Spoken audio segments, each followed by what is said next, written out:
करतार सिंह द्वारा लिखित काव्य पुस्तक है तलाश। समर्पित है मनुखता दे नाम।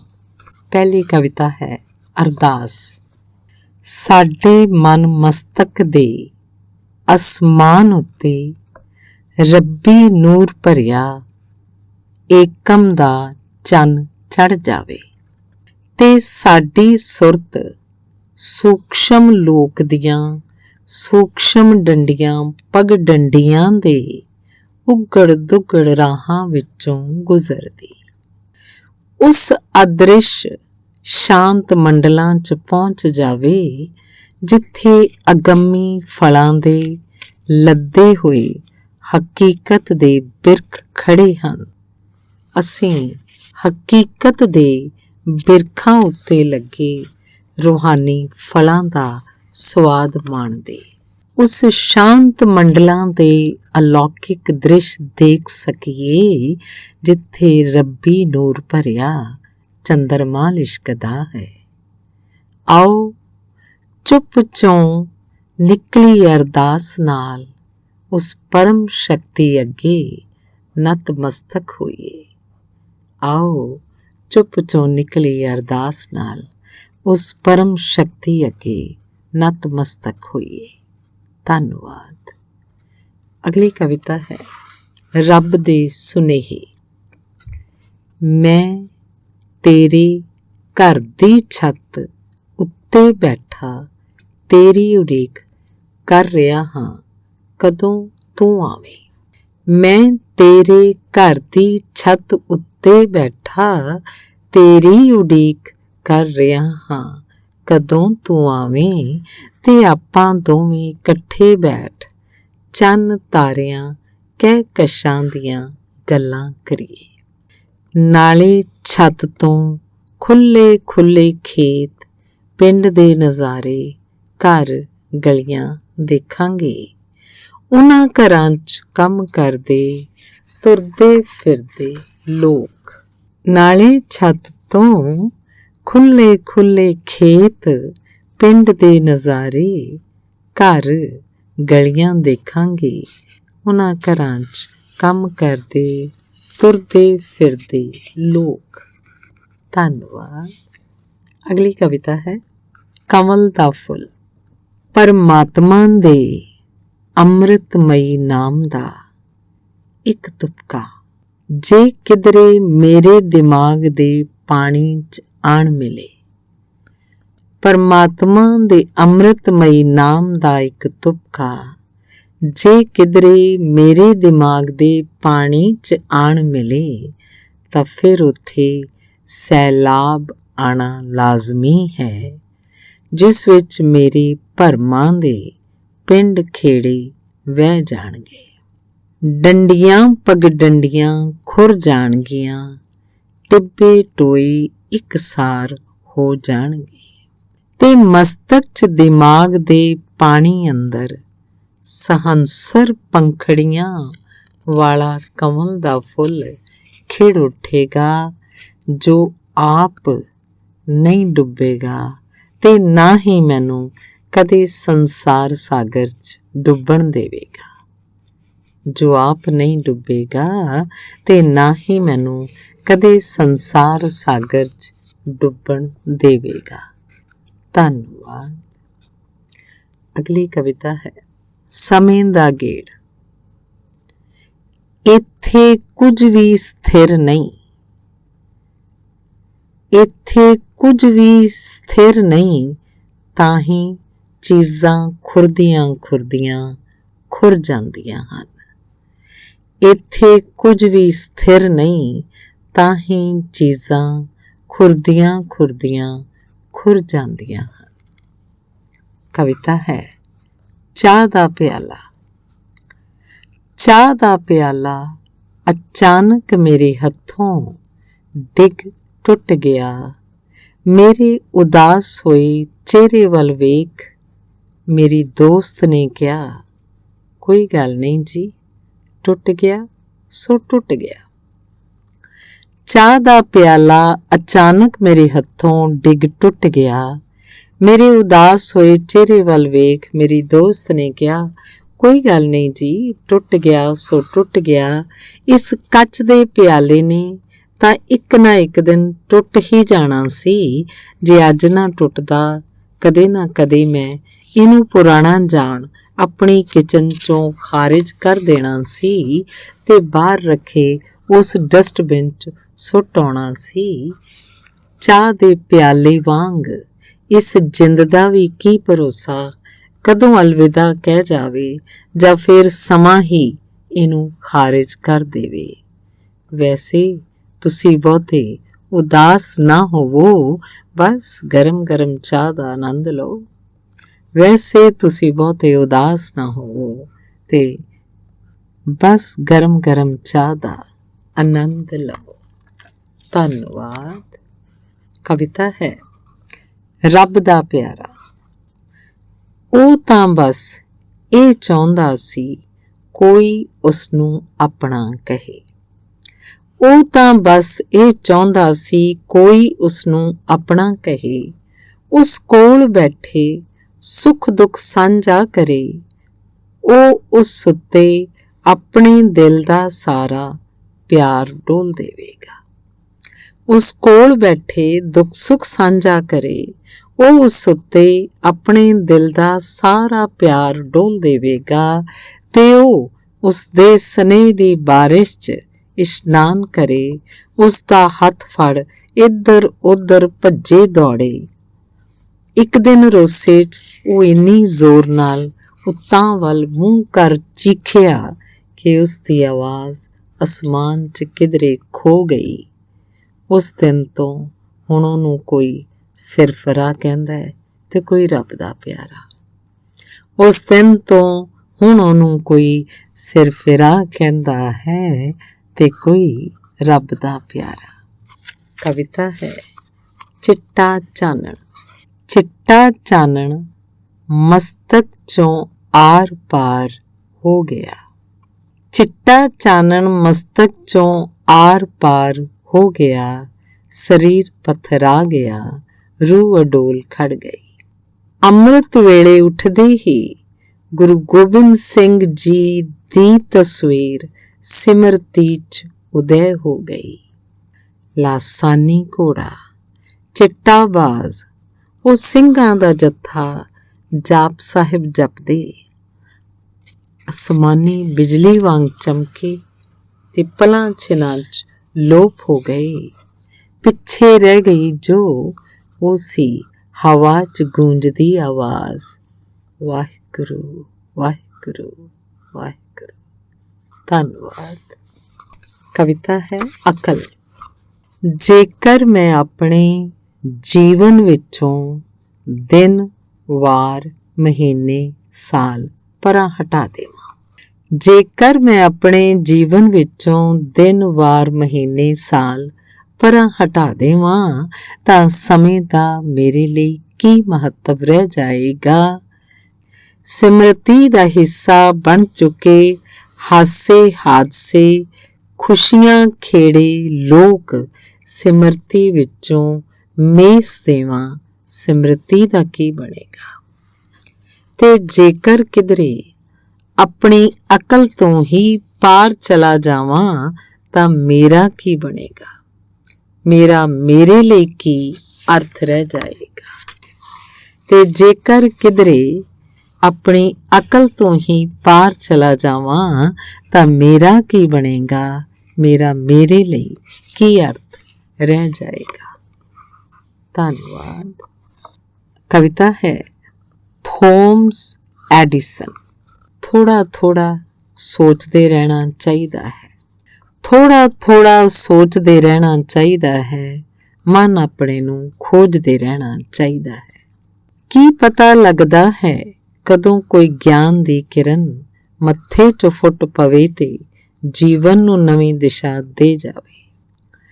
ਕੋਈ ਕਹਿੰਦਾ ਹੈ ਸੋਚਣਾ ਨਹੀਂ ਚਾਹੀਦਾ, ਬਹੁਤਾ ਸੋਚਣ ਦਾ ਵੀ ਕੀ ਲਾਭ ਹੈ।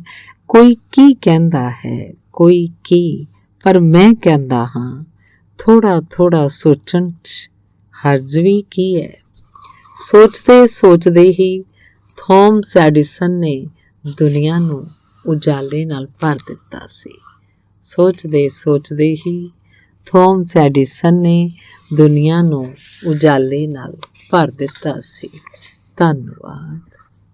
ਕਵਿਤਾ ਹੈ ਅੱਜ ਦਾ ਜਸ਼ਨ। ਮੇਰੇ ਘਰ ਦੇ ਕੋਲ ਜੋ ਰੁੱਖ ਖੜਾ ਹੈ, ਇਸ ਨੂੰ ਆਉਣ ਵਾਲੇ ਸਮੇਂ ਦੀ ਕੋਈ ਚਿੰਤਾ ਨਹੀਂ। ਮੇਰੇ ਘਰ ਦੇ ਕੋਲ ਜੋ ਰੁੱਖ ਖੜਾ ਹੈ, ਇਸ ਨੂੰ ਆਉਣ ਵਾਲੇ ਸਮੇਂ ਦੀ ਕੋਈ ਚਿੰਤਾ ਨਹੀਂ। ਚਾਹੇ ਸਮਾਂ ਕਿਹੋ ਜਿਹਾ ਵੀ ਹੋਵੇ, ਭਾਵੇਂ ਆਉਣ ਵਾਲੇ ਦਿਨਾਂ 'ਚ ਇਹਦੇ ਟੋਟੇ ਟੋਟੇ ਕਰ ਦਿੱਤੇ ਜਾਣਗੇ। ਚਾਹੇ ਸਮਾਂ ਕਿਹੋ ਜਿਹਾ ਵੀ ਹੋਵੇ, ਭਾਵੇਂ ਆਉਣ ਵਾਲੇ ਦਿਨਾਂ 'ਚ ਇਹਦੇ ਟੋਟੇ ਟੋਟੇ ਕਰ ਦਿੱਤੇ ਜਾਣਗੇ। ਮੇਜ਼ ਕੁਰਸੀਆਂ ਦਾ ਆਕਾਰ ਦਿੱਤਾ ਜਾਏਗਾ ਜਾਂ ਹੋਰ ਬਥੇਰਾ ਕੁਝ ਖਾਸ ਤਿਆਰ ਕੀਤਾ ਜਾਏਗਾ। ਜੇਕਰ ਲੱਕੜ ਸਿੱਧੀ ਤੇ ਮਜ਼ਬੂਤ ਨਿਕਲੀ, ਉਸ ਵਿੱਚੋਂ ਬਾਲੇ ਸ਼ਤੀਰ ਕੱਢ ਲਏ ਜਾਣਗੇ ਤੇ ਨਿੱਕ ਸੁੱਕ ਨੂੰ ਅੱਗ ਦੇ ਹਵਾਲੇ ਕੀਤਾ ਜਾਏਗਾ। ਪਰ ਫਿਰ ਵੀ ਰੁੱਖ ਨੂੰ ਇਸ ਗੱਲ ਦੀ ਕੋਈ ਪਰਵਾਹ ਨਹੀਂ। ਉਹ ਤਾਂ ਬਸ ਇਸ ਪਲ ਦਾ ਆਨੰਦ ਲੈ ਰਿਹਾ ਹੈ। ਸਮੇਂ ਦੀ ਰੁੱਤ ਦੇ ਗਲ ਲੱਗ ਟਾਹਣੀ ਟਾਹਣੀ ਪੱਤਾ ਪੱਤਾ ਝੂਮ ਅੱਜ ਦਾ ਜਸ਼ਨ ਮਨਾ ਰਿਹਾ ਹੈ। ਸਮੇਂ ਦੀ ਰੁੱਤ ਦੇ ਗਲ ਲੱਗ ਟਾਹਣੀ ਟਾਹਣੀ ਪੱਤਾ ਪੱਤਾ ਝੂਮ ਅੱਜ ਦਾ ਜਸ਼ਨ ਮਨਾ ਰਿਹਾ ਹੈ। ਧੰਨਵਾਦ। ਕਵਿਤਾ ਹੈ ਚਿੱਟੀ ਤਿਤਲੀ। ਹੁਣੇ ਹੁਣੇ ਜੋ ਚਿੱਟੀ ਤਿਤਲੀ ਪੀਲੇ ਫੁੱਲ ਤੇ ਬੈਠ ਕੇ ਉੱਡੀ ਹੈ। ਹੁਣੇ ਹੁਣੇ ਜੋ ਚਿੱਟੀ ਤਿਤਲੀ ਪੀਲੇ ਫੁੱਲ ਤੇ ਬੈਠ ਕੇ ਉੱਡੀ ਹੈ। ਤਿਤਲੀ ਨੇ ਕਿੱਡਾ ਵੱਡਾ ਕ੍ਰਿਸ਼ਮਾ ਕੀਤਾ, ਨਾ ਫੁੱਲ ਉੱਤੇ ਭਾਰ ਬਣੀ ਤੇ ਨਾ ਹੀ ਪੈਰਾਂ ਹੇਠ ਲਤਾੜਿਆ। ਇੱਕ ਪਿਆਰ ਦੀ ਛੋਹ ਦੇ ਤੇ ਸਾਹਾਂ 'ਚ ਸੁਗੰਧੀ ਲੈ ਉੱਡ ਗਈ। ਇੱਕ ਪਿਆਰ ਦੀ ਛੋਹ ਦੇ ਤੇ ਸਾਹਾਂ 'ਚ ਸੁਗੰਧੀ ਲੈ ਉੱਡ ਗਈ ਤੇ ਆਪਣੀਆਂ ਨਿੱਕੀਆਂ ਸੋਹਲ ਜੀਆਂ ਲੱਤਾਂ ਨਾਲ ਲੱਗੇ ਰਹਿ ਗਏ ਫੁੱਲ ਦੇ ਬੀ। ਥਾਂ ਥਾਂ ਖਿਲਾਰਦੀ ਜਾਵੇ ਤੇ ਆਪਣੀਆਂ ਨਿੱਕੀਆਂ ਸੋਹਲ ਜੀਆਂ ਲੱਤਾਂ ਨਾਲ ਲੱਗੇ ਰਹਿ ਗਏ ਫੁੱਲ ਦੇ ਬੀ। ਥਾਂ ਥਾਂ ਖਿਲਾਰਦੀ ਜਾਵੇ, ਉੱਚਾ ਸੁੱਚਾ ਕਰਮ ਕਰਦੀ ਜਾਵੇ। ਉੱਡੀ ਜਾਂਦੀ ਤਿਤਲੀ ਦੇ ਮਗਰੇ ਮਗਰ ਮੇਰੀ ਕਲਪਨਾ ਉੱਡੀ। ਉਹ ਹਵਾ 'ਚ ਆਪਣੇ ਪਰਾਂ ਨਾਲ ਲਿਖਦੀ ਜਾ ਰਹੀ ਸੀ, ਜੀਣਾ ਹੈ ਤੇ ਕੁਝ ਇਸ ਤਰ੍ਹਾਂ ਜੀ। ਬੈਠਦਿਆਂ ਨਾ ਕਿਸੇ ਤੇ ਭਾਰ ਬਣੇ ਤੇ ਤੁਰਦਿਆਂ ਨਾ ਕਿਸੇ ਨੂੰ ਪੈਰਾਂ ਹੇਠ ਦਲੇ। ਬੈਠਦਿਆਂ ਨਾ ਕਿਸੇ ਤੇ ਭਾਰ ਬਣੇ ਤੇ ਤੁਰਦਿਆਂ ਨਾ ਕਿਸੇ ਨੂੰ ਪੈਰਾਂ ਹੇਠ ਦਲੇ। ਧੰਨਵਾਦ। ਕਵਿਤਾ ਹੈ ਜ਼ਿੰਦਗੀ। ਬੱਦਲਾਂ 'ਚੋਂ ਡਿੱਗਦੀ ਕਣੀ ਕਦੇ ਇਹ ਨਹੀਂ ਸੋਚਦੀ ਕਿ ਫੁੱਲਾਂ ਉੱਤੇ ਡਿੱਗਾਂ ਸਿੱਪੀ ਵਿੱਚ ਜਾਂ ਫਿਰ ਨਦੀ 'ਚ ਡਿੱਗ ਨਦੀ ਸੰਗ ਵਹਿਣ ਲੱਗਾ।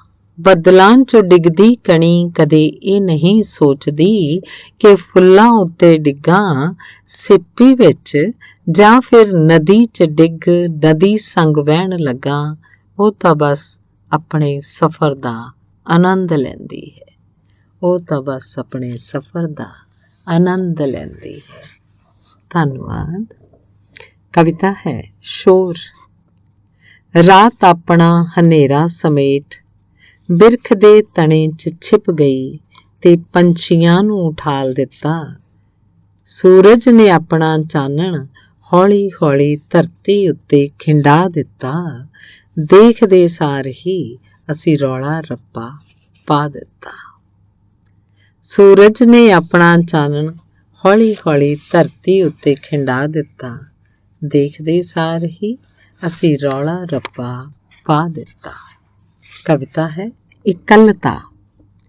ਮੈਂ ਜਾਣ ਗਿਆ ਹਾਂ ਉਹ ਕਵਿਤਾ ਕਿਉਂ ਲਿਖਦਾ ਹੈ। ਮੈਂ ਜਾਣ ਗਿਆ ਹਾਂ ਉਹ ਕਵਿਤਾ ਕਿਉਂ ਲਿਖਦਾ ਹੈ। ਉਹ ਤਾਂ ਬਸ ਆਪਣੇ ਅੰਦਰ ਵਗ ਰਹੇ ਅਹਿਸਾਸਾਂ ਦੇ ਦਰਿਆ ਵਿੱਚੋਂ ਹੱਥਾਂ ਦੀਆਂ ਉਂਗਲਾਂ ਡੋਬਦਾ ਹੈ ਤੇ ਕੋਰੇ ਕਾਗਜ਼ ਉੱਤੇ ਛਿੜਕ ਦਿੰਦਾ ਹੈ। ਕੋਰੇ ਕਾਗਜ਼ ਉੱਤੇ ਰੌਣਕ ਲੱਗ ਜਾਂਦੀ ਹੈ, ਸ਼ਬਦਾਂ ਦੀਆਂ ਵੇਲ ਬੂਟੀਆਂ ਪਸਰ ਜਾਂਦੀਆਂ ਹਨ, ਪੂਰਾ ਪੰਨਾ ਮਹਿਕਣ ਲੱਗ ਜਾਂਦਾ ਹੈ। ਤੇ ਨਾਲੇ ਉਹ ਕਹਿੰਦਾ ਹੈ, ਇਸ ਤਰ੍ਹਾਂ ਕਰਦੇ ਕੋਰੇ ਕਾਗਜ਼ ਦਾ ਸਖਣਾਪਨ ਤੇ ਮੇਰੀ ਇਕੱਲਤਾ ਦੂਰ ਹੋ ਜਾਂਦੀ ਹੈ। ਤੇ ਨਾਲ ਉਹ ਕਹਿੰਦਾ ਹੈ ਕਿ ਇਸ ਤਰ੍ਹਾਂ ਕਰਦੇ ਕੋਰੇ ਕਾਗਜ਼ ਦਾ ਸਖਣਾਪਨ ਤੇ ਮੇਰੀ ਇਕੱਲਤਾ ਦੂਰ ਹੋ ਜਾਂਦੀ ਹੈ। ਧੰਨਵਾਦ। ਕਵਿਤਾ ਹੈ ਸੁਕਰਾਤ। ਉਸਦੇ ਕਹੇ ਮੰਦੇ ਬੋਲ ਸੱਪ ਵਾਂਗ ਡੰਗ ਗਏ। ਉਸਦੇ ਕਹੇ ਮੰਦੇ ਬੋਲ ਸੱਪ ਵਾਂਗ ਡੰਗ ਗਏ, ਨਸ ਨਸ 'ਚ ਜ਼ਹਿਰ ਘੋਲ ਗਏ। ਨਸ ਨਸ 'ਚ ਜ਼ਹਿਰ ਘੋਲ ਗਏ, ਦੇਹ ਖੁੱਲਣ ਲੱਗੀ। ਖੋਪੜ ਦਾ ਪਿਆਲਾ ਵਿਸ਼ ਨਾਲ ਭਰਨ ਲੱਗਾ। ਇੱਕ ਦਿਲ ਕਰੇ ਭਰਿਆ ਪਿਆਲਾ ਵਿਸ਼ ਦਾ ਉਸ ਉੱਤੇ ਵਗਾ ਮਾਰਾਂ, ਜਾਂ ਫਿਰ ਪੀ ਜ਼ਹਿਰ ਦੇ ਪਿਆਲੇ ਨੂੰ ਸੁਕਰਾਤ ਹੋ ਜਾਵਾਂ। ਇੱਕ ਦਿਲ ਕਰੇ ਭਰਿਆ ਪਿਆਲਾ ਵਿਸ਼ ਦਾ ਉਸ ਉੱਤੇ ਵਗਾ ਮਾਰਾਂ, ਜਾਂ ਫਿਰ ਪੀ ਜ਼ਹਿਰ ਦੇ ਪਿਆਲੇ ਨੂੰ ਸੁਕਰਾਤ ਹੋ ਜਾਵਾਂ। ਧੰਨਵਾਦ। ਅਗਲੀ ਕਵਿਤਾ ਹੈ ਮੁਸੀਬਤ। ਅਕਸਰ ਇੰਜ ਹੀ ਹੁੰਦਾ ਹੈ, ਜਦੋਂ ਮੁਸੀਬਤ ਆਉਂਦੀ ਹੈ ਉਦੋਂ ਸਾਨੂੰ ਕੁਝ ਨਹੀਂ ਸੁਝਦਾ। ਅਕਸਰ ਇੰਜ ਹੀ ਹੁੰਦਾ ਹੈ, ਜਦੋਂ ਮੁਸੀਬਤ ਆਉਂਦੀ ਹੈ ਉਦੋਂ ਸਾਨੂੰ ਕੁਝ ਨਹੀਂ ਸੁਝਦਾ। ਸਾਡਾ ਗਿਆਨ ਵਿਗਿਆਨ ਸਭ ਸੁੱਕੇ ਪੱਤੀਆਂ ਵਾਂਗ ਹੀ ਉੱਡ ਪੁੱਡ ਜਾਂਦਾ ਹੈ। ਮਨ 'ਚ ਆਪਣੇ ਚੜ੍ਹਦੇ ਲਹਿੰਦੇ ਭਾਵਾਂ ਸੰਗ ਸ਼ੋਰ ਕਰਦੇ ਊਲ ਜਲੂਲ ਬੋਲਦੇ ਅਸੀਂ। ਮਨ 'ਚ ਆਪਣੇ ਚੜ੍ਹਦੇ ਲਹਿੰਦੇ ਭਾਵਾਂ ਸੰਗ ਸ਼ੋਰ ਕਰਦੇ ਊਲ ਜਲੂਲ ਬੋਲਦੇ ਅਸੀਂ। ਮੁਸੀਬਤ ਤੇ ਵਾਵ ਰੋਲੇ ਵਾਂਗ ਚੜ੍ਹ ਆਉਂਦੀ ਹੈ, ਸਾਨੂੰ ਰੁੱਖ ਵਾਂਗੂ ਰੁੰਡ ਮਰੁੰਡ ਕਰਦੀ ਲੰਘ ਜਾਂਦੀ ਹੈ, ਤੇ ਅਸੀਂ ਮੁਸੀਬਤ ਦੀ ਹਨੇਰੀ ਦੇ ਝੰਬੇ ਹੋਏ ਬਸ ਖੜੇ ਖੜੋਤੇ ਦੇਖਦੇ ਰਹਿ ਜਾਂਦੇ ਹਾਂ। ਅਸੀਂ ਮੁਸੀਬਤ ਦੀ ਹਨੇਰੀ ਦੇ ਝੰਬੇ ਹੋਏ ਬਸ ਖੜੇ ਖਲੋਤੇ ਦੇਖਦੇ ਰਹਿ ਜਾਂਦੇ ਹਾਂ। ਧੰਨਵਾਦ। ਕਵਿਤਾ ਹੈ ਮੁਹੱਬਤ ਦੇ ਬੂਟੇ। ਐਵੇਂ ਕਿਸੇ ਦੀ ਕਹੀ ਗੱਲ ਦਾ ਗੁੱਸਾ ਨਹੀਂ ਕਰੀਦਾ। ਐਵੇਂ ਕਿਸੇ ਦੀ ਕਹੀ ਗੱਲ ਦਾ ਗੁੱਸਾ ਨਹੀਂ ਕਰੀਦਾ, ਇਸ ਤੋਂ ਪਹਿਲਾਂ ਕਿ ਉਹਦੇ ਕੌੜੇ ਬੋਲਾਂ ਦੀ ਕੁੜੱਤਣ ਤੁਹਾਡੇ ਅੰਦਰ ਪ੍ਰਵੇਸ਼ ਕਰ ਜਾਏ ਤੇ ਤੁਹਾਡੇ ਅਹਮ ਨੂੰ ਕੋਈ ਸੱਟ ਲੱਗੇ, ਤੁਸੀਂ ਆਪਣੇ ਕੰਨਾਂ 'ਤੇ ਹੱਥ ਰੱਖ ਲਓ। ਮਨ 'ਚ ਉੱਠਦੇ ਕ੍ਰੋਧ ਦੇ ਫੁਰਨੇ ਜੋ ਹਨੇਰੀ ਵਾਂਗ ਆਉਂਦੇ ਤੇ ਤੂਫਾਨ ਵਾਂਗ ਲੰਘ ਜਾਂਦੇ ਨੇ, ਬਸ ਆਪਣੀ ਜੀਭ ਦੰਦਾਂ ਥੱਲੇ ਦੱਬ ਲਵੋ। ਬਸ ਆਪਣੀ ਜੀਭ ਦੰਦਾਂ ਥੱਲੇ ਦੱਬ ਲਵੋ, ਤੂਫਾਨ ਲੰਘ ਜਾਣ ਦਿਓ, ਆਪਣੇ ਕੰਨਾਂ ਦੇ ਕਟੋਰੇ ਪੁੱਠੇ ਕਰ ਦਿਓ। ਅੰਦਰੇ ਅੰਦਰ ਮੁਸਕਰਾਓ, ਪ੍ਰੇਮ ਭਰੀ ਨਿਗਾਹ ਨਾਲ ਵੇਖੋ, ਦੋਸਤੀ ਦਾ ਹੱਥ ਅੱਗੇ ਵਧਾਓ, ਮੁਹੱਬਤ ਦੇ ਨਵੇਂ ਬੂਟੇ ਲਾਓ, ਦੁਸ਼ਮਣੀ ਦੇ ਤਾਂ ਪਹਿਲਾਂ ਹੀ ਬਿਰਖ ਖੜੇ ਹਨ। ਮੁਹੱਬਤ ਦੇ ਨਵੇਂ ਬੂਟੇ ਲਾਓ, ਦੁਸ਼ਮਣੀ ਦੇ ਤਾਂ ਪਹਿਲਾਂ ਹੀ ਬਿਰਖ ਖੜੇ ਹਨ। ਧੰਨਵਾਦ। ਅਗਲੀ ਕਵਿਤਾ ਹੈ ਵਹਿਮ। ਤੈਨੂੰ ਇਸ ਤਰ੍ਹਾਂ ਕਿਉਂ ਲੱਗਦਾ ਹੈ ਆਉਣ ਵਾਲਾ ਸਮਾਂ ਤੇਰਾ ਨਹੀਂ। ਤੈਨੂੰ ਇਸ ਤਰ੍ਹਾਂ ਕਿਉਂ ਲੱਗਦਾ ਹੈ ਆਉਣ ਵਾਲਾ ਸਮਾਂ ਤੇਰਾ ਨਹੀਂ। ਜਿਹੜਾ ਸੂਰਜ ਕੱਲ੍ਹ ਚੜ੍ਹਨਾ ਹੈ ਉਹ ਤੇਰੇ ਲਈ ਨਹੀਂ, ਕਿਸੇ ਹੋਰ ਲਈ ਹੈ। ਜ਼ਿੰਦਗੀ ਦੀ ਦੌੜ 'ਚ ਤੂੰ ਪਿੱਛੇ ਰਹਿ ਜਾਵੇਂਗਾ ਤੇ ਸਾਰੇ ਤੇਥੋਂ ਅੱਗੇ ਲੰਘ ਜਾਣਗੇ। ਤੈਨੂੰ ਇਸ ਤਰ੍ਹਾਂ ਕਿਉਂ ਲੱਗਦਾ ਹੈ ਤੇਰੇ ਕਿਸੇ ਅਜੀਜ਼ ਮਿੱਤਰ ਨੇ ਅਕਾਰਨ ਹੀ ਤੈਨੂੰ ਅਲਵਿਦਾ ਕਹਿ ਜਾਣਾ ਹੈ ਤੇ ਤੂੰ ਉਦਾਸੀ ਭਰੇ ਖੂਹ 'ਚ ਡਿੱਗ ਜਾਣਾ ਹੈ। ਕੋਈ ਤੇਰੀਆਂ ਪੈੜਾਂ ਨੂੰ ਦੱਬ ਰਿਹਾ ਹੈ, ਬਿਰਖ ਖੜੇ ਖੜੇ ਚੁੱਪ ਚੁਪੀਤੇ ਤੇਰੀ ਸਾਜ਼ਿਸ਼ ਕਰ ਰਹੇ ਹਨ ਤੇ ਧਰਤ ਨੇ ਤੈਨੂੰ ਰਾਹ ਦੇਣ ਤੋਂ ਇਨਕਾਰ ਕਰ ਦੇਣਾ ਹੈ। ਤੈਨੂੰ ਇਸ ਤਰ੍ਹਾਂ ਹੀ ਕਿਉਂ ਲੱਗਦਾ ਹੈ ਤੇ ਧਰਤ ਨੇ ਤੈਨੂੰ ਰਾਹ ਦੇਣ ਤੋਂ ਇਨਕਾਰ ਕਰ ਦੇਣਾ ਹੈ। ਤੈਨੂੰ ਇਸ ਤਰ੍ਹਾਂ ਹੀ ਕਿਉਂ ਲੱਗਦਾ ਹੈ। ਧੰਨਵਾਦ। ਅਗਲੀ ਕਵਿਤਾ ਹੈ ਮੇਰੇ ਸੰਸਕਾਰ। ਮੇਰੇ ਪੂਰਵ ਕੀਤੇ ਕਰਮਾਂ ਦੇ ਸੰਸਕਾਰ ਮੇਰੇ ਮਨ ਉੱਤੇ ਬੋਝ ਬਣ ਟਿਕ ਗਏ ਹਨ। ਮੇਰੇ ਪੂਰਵ ਕੀਤੇ ਕਰਮਾਂ ਦੇ ਸੰਸਕਾਰ ਮੇਰੇ ਮਨ ਉੱਤੇ ਬੋਝ ਬਣ ਟਿਕ ਗਏ ਹਨ, ਜੋ ਪਰਾਂ ਹਟਣ ਦਾ ਨਾਂ ਹੀ ਨਹੀਂ ਲੈਂਦੇ, ਜੋ ਸਮੇਂ-ਸਮੇਂ ਤੇ ਕਿਸੇ ਅੰਦਰੂਨੀ ਤਲ ਤੋਂ ਉੱਪਰ ਨੂੰ ਉੱਠਦੇ ਰਹਿੰਦੇ, ਰਕਤ ਬੀਜ ਦਾਨਵ ਦੇ ਵਾਂਗੂ, ਜੋ ਵਧੀ ਜਾਂਦੇ ਨੇ ਪਰ ਘਟਦੇ ਨਹੀਂ।